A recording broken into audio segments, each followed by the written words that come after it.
किसी व्यक्ति ने पूछा कि वजन बढ़ जाए तो क्या करें?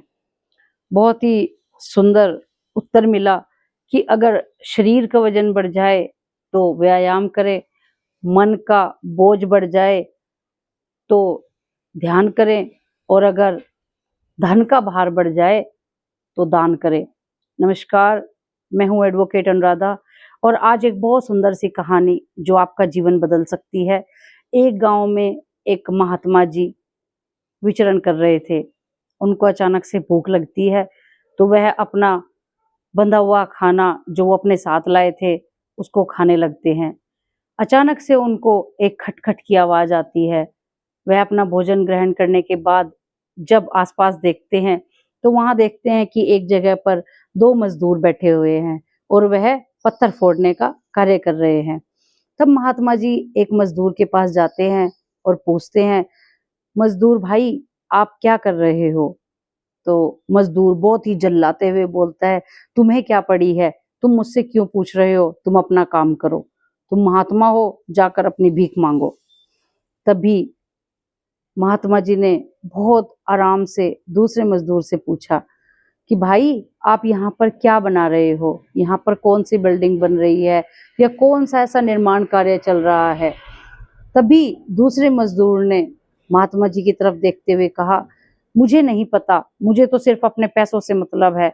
मुझे नहीं पता कि यहाँ पर अस्पताल बन रहा है, मुझे नहीं पता कि यहाँ पर मंदिर बन रहा है, मुझे नहीं पता कि यहाँ पर कोई कंपनी बन रही है।" बहुत ही झल्लाते हुए उसने उत्तर दिया कि मेरा जो ठेकेदार है वो शाम को आएगा, मुझे पैसे दे देगा और मैं पैसे लेकर घर चला जाऊँगा। मुझे तो अपने पैसों से मतलब है। तभी महात्मा जी ये सब सुनकर चुप हो गए। थोड़ी ही दूर पर जाकर देखा एक तीसरा मज़दूर लगा हुआ था।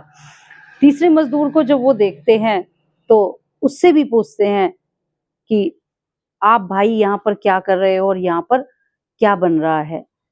क्योंकि महात्मा जी ने उसे दूर से देखा था कि वह मज़दूर मुस्कुराते हुए कार्य कर रहा था। जब उस मज़दूर से पूछा गया तो उस मज़दूर ने बहुत ही प्रसन्नता से महात्मा जी को देखते हुए उत्तर दिया कि महात्मा जी, यहाँ पर मंदिर बन रहा है। तब महात्मा जी ने पूछा कि भाई, मंदिर बन रहा है, क्या मंदिर में ये पत्थर फोड़ने का आपको पगार नहीं दिया जाता? मज़दूर ने कहा कि नहीं, मुझे पगार दिया जाता है, मैं रोज़ पगार लेता हूँ। तब महात्मा जी ने कहा कि तुम तो इस तरीके से मुस्कुरा रहे हो, जैसे तुम्हें कुछ अंदर से खुद ही प्रसन्नता हो रही है या तुम बहुत खुश हो। तब उसने कहा कि मैं यहाँ पर सेवा भी करता हूँ।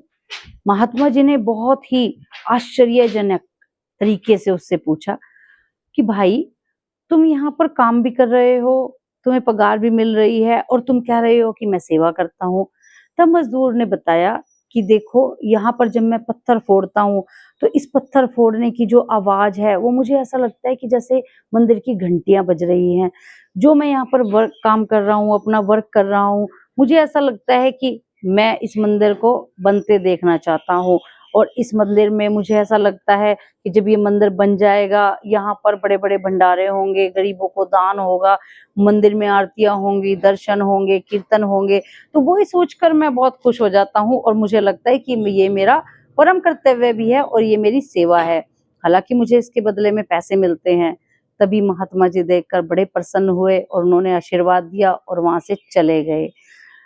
कहने को ये कहानी है, लेकिन ये महात्मा जी की और मज़दूरों की कहानी नहीं है, ये आपकी और हमारी कहानी है।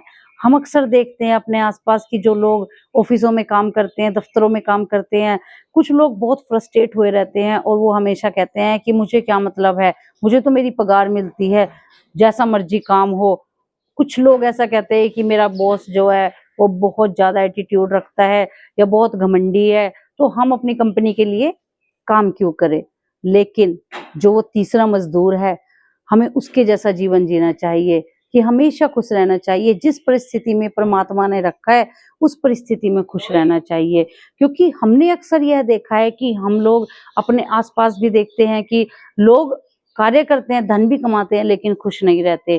तो हमेशा उस परमात्मा का शुक्राना अदा कीजिए और जिस परिस्थिति में आप रहते हैं, उसी परिस्थिति में आप अपने जीवन को जीना सीखिए। खुश रहिएगा, हमेशा स्वस्थ रहिएगा। मैं हमेशा आपको कहती हूँ कि कर दिखाओ कुछ ऐसा कि दुनिया बनना चाहे आपके जैसा। लगातार इस वीडियो को शेयर कीजिएगा कि किसी और का भी जीवन इस वीडियो को देखकर, इस कहानी को सुनकर बदल सकता है। नमस्कार।